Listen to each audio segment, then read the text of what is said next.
ডেকে নিচ্ছি আমাদের বালিকারাও যে পিছিয়ে নেই তার বড় প্রমাণ নিয়ে আজকের এই থার্ড ফাইনালিস্ট হিসাবে আসছে আয়েশা সিদ্দিকা, মারকাজুত তাহফিজ ওয়াল কোরআন মডেল মাদ্রাসার আয়েশা সিদ্দিকা। ললিত কণ্ঠে পড়ো কুরআন, মানুষের প্রাণে প্রাণে। ওয়ালাইকুম আসসালাম ওয়া রাহমাতুল্লাহ। আয়েশা সিদ্দিকা প্রস্তুত তো ইনশাআল্লাহ? ইনশাআল্লাহ। জি, তোমার জন্য শুভকামনা। সময়ের সেরা আউযু বিল্লাহি মিনাশ শাইতানির রাজীম। حميم تنزيل من الرحمن الرحيم. أعوذ بالله من الشيطان الرجيم. بسم الله الرحمن الرحيم.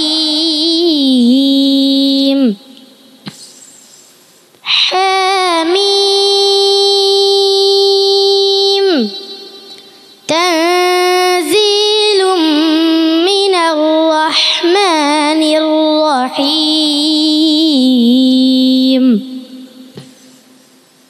كتاب فصلت آياته قرآنا عربيا لقوم يعلمون.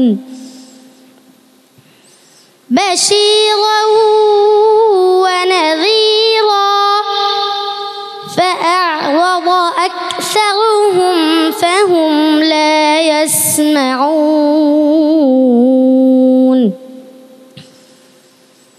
وقالوا قلوبنا في أكنة مما تدعونا إليه وفي آذاننا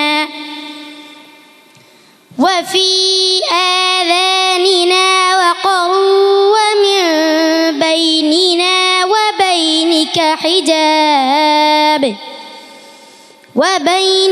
حجاب فاعمل إننا عاملون. قل إنما أنا بشر مثلكم يوحى إلي أنما إلهكم إله واحد فاستقيموا إليه واستغفروه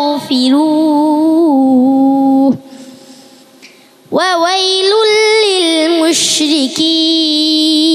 للمشركين. حسبه. صدق الله العظيم. আল্লাহু আকবার, মাশাআল্লাহ। আয়েশা সিদ্দিকা কি মানে রোজে ধরেছে মনে একটু না, একটু ক্লান্তর একটা ছাপ আছে, তবে চমৎকার তেলাওয়াত। প্রিয় দর্শক, সত্যিই অসাধারণ। আয়েশা সিদ্দিকা বালিকাদের মধ্য থেকে একমাত্র প্রতিনিধি। আমি আপনার কাছে অবশ্যই জানবো, আপনি অবশ্যই বিচার কার্যের ফলাফল বলবেন। তার আগে আপনাকে একটু বলছি, আমাদের কিউএস মাল্টিমিডিয়া সম্মানিত চেয়ারম্যান মহোদয়, এই যে বালিকাদের নিয়ে যে আপনি বিশ্বজয় করার স্বপ্ন দেখছেন, আয়েশা সিদ্দিকাকে দিয়ে কি সেটা পূর্ণ হবে কিনা? আলহামদুলিল্লাহ, সত্যিকার অর্থে আমরা আমাদের দেশে গোটা বিশ্বের মধ্যে আমাদের দেশে হাফেজের সংখ্যা বেশি এবং গোটা বিশ্ব একথা স্বীকৃতি দিয়েছে যে বাংলাদেশের সবচেয়ে হাফেজ বেশি, ইয়াদ বেশি, আরব দেশসমূহের চেয়েও আমাদের দেশে ছেলেদের এগিয়ে আছে। মাশাআল্লাহ। সেকেন্ড হচ্ছে আলহামদুলিল্লাহ, আমরা এখন নারীদের মাঝে যে কাজটা করছি, এই নারীরাও বিশ্বের মধ্যে হাফেজের তারা সবার ঊর্ধ্বে থাকবে, চ্যাম্পিয়ন হবে, এই স্বপ্ন নিয়েই আমরা কাজ শুরু করছি। আমি ধন্যবাদ জানাই এই অনুষ্ঠানগুলি যারা আমাদের করার জন্য সহযোগিতা করছেন, বিশেষ করে চ্যানেল 24, তারপরে আল আরাফা ইসলামী ব্যাংক, মোল্লা সুপার সল্ট, উনি এমডি সাহেব আসছেন, যে আপনারা এই কোরআনের খেদমতে যে এগিয়ে আসছেন, কত টাকা কত দিকে তো ব্যয় করেন। তো এই যে এদেরকে দেখে থেকে হাজার হাজার হাফেজ হচ্ছে। অসংখ্য মানুষ বলেছে যে আপনাদের এই প্রোগ্রাম থেকে আমার মেয়ে আমি হাফেজ বানাচ্ছি, অসংখ্য মানুষ বলেছে, এবং তার সওয়াব কিন্তু ও কোম্পানির আমলনামায় যাবে। সেইটাই আমার সবচেয়ে পাওয়া। আপনি বিশ্বাস করুন, আমি আল্লাহ পাককে সাক্ষী রেখে বলছি, এই কথাটা শোনার সাথে সাথেই আমি আল্লাহর কাছে শুকরিয়া আদায় করি। এটাই আমার পাওয়া, এর চেয়ে বেশি পাওয়ার দরকার নেই। মাশাআল্লাহ মাশাআল্লাহ। আরেকটা হচ্ছে বিকন রয়েছে আমাদের সাথে, যারাই আছে সকলকে দোয়া করি এবং আয়েশা সিদ্দিকা সত্যিকার অর্থে এগিয়ে যাবে, যে অনেক মেয়েদেরকে সে পিছনে ফেলে একমাত্র এসেছে। জি, জি, জি। ধন্যবাদ তোমাকে। নিশ্চয়ই আপনার কথা অনুযায়ী আমরা আগাবো এবং অবশ্যই দোয়া থাকবে। এই মুহূর্তে যদি আপনি আমাদের আব্দুল করিম আপনি বলতেন যে একমাত্র বালিকা কেমন তেলাওয়াত করেছে, আপনার প্রশ্নের জবাব দিতে পেরেছে কিনা? আলহামদুলিল্লাহ, আজকের পর্বের নামটাই হচ্ছে গ্র্যান্ড ফিনাল। এই শব্দটার ওজন নেওয়ার মতো যোগ্যতা তার কতটুকু আছে আমি জানি না। ছোট্ট মানুষ, পরন্ত বিকেলে সে একমাত্র মেয়ে প্রতিযোগী হিসেবে এখানে আছে। দুর্ধর্ষ পারফর্ম করেছে সে। আমি বলবো সাহসী তেলাওয়াত, যদিও আওয়াজটা কিছুটা ক্ষীণ ছিল, রোজার প্রভাব থাকতে পারে। তো সব মিলে তার জন্য আমি এক ভবিষ্যৎ আমি দেখতে পাচ্ছি। যদি তুমি মেহনত করতে পারো আম্মু, ইনশাআল্লাহ তুমি অনেক দূরে এগিয়ে যাবে। দোয়া করি তোমার। জি নিশ্চয়ই। চলো আমরা একটু দোয়া কিনিয়ে নিচ্ছি। বাংলাদেশের প্রখ্যাত একজন আলেমে দ্বীন মুফতি নুরুজ্জামান নোমানী, আপনি যদি বলতেন এই ছোট্ট বালিকার তেলাওয়াত কেমন লেগেছে আপনার কাছে? আসলে আমি খুবই অসুস্থ, তো বিছানায় শোয়া ছিলাম। তো আমি মনে করি আজকের আমার আশাটা সার্থক হয়েছে।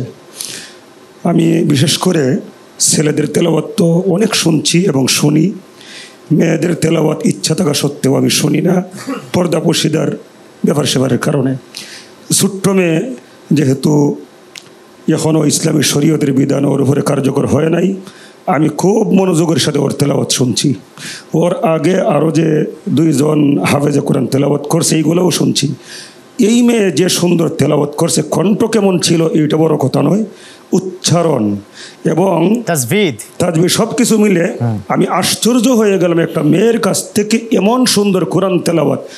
এবং আরও সুন্দর কথা হচ্ছে, প্রথম ছেলেটি তেলাওয়াত করেছে, পড়া ছিল চমৎকার, নিজেই ভুল করেছে, নিজেই সংশোধন করে নিয়েছে। দ্বিতীয় ছেলে অতুলনীয় তেলাওয়াত। কিন্তু এই মেয়েটার যে তেলাওয়াত, কোন ভাষায় আমি তার প্রশংসা করব। তাকে যখন প্রশ্ন করা হয়েছে আমি অবাক হয়ে গেলাম। একটা মেয়ে মানুষ, ওরা তো এমনিতে দুর্বল, ওরে এক ধাক্কায় 25 নম্বর পাড়ার থেকে প্রশ্ন করা হলো কেন? এত কঠিন একটা পাড়া, যেটা প্রত্যেক হাফের ছেলেরা এই পাড়াটাকে ভয় পায়। কোরআনের কিছু কিছু অংশ আছে, যেমন 18 নম্বর পাড়া, 12 নম্বর পৃষ্ঠা, 12 নম্বর পাড়া, তারপরে এই 4 নম্বর পাড়া ইউসিক মোল্লার পৃষ্ঠা, 25 নম্বর পাড়া, এই সমস্তগুলোর হাফেজরা কিন্তু খুব ভয় পায়।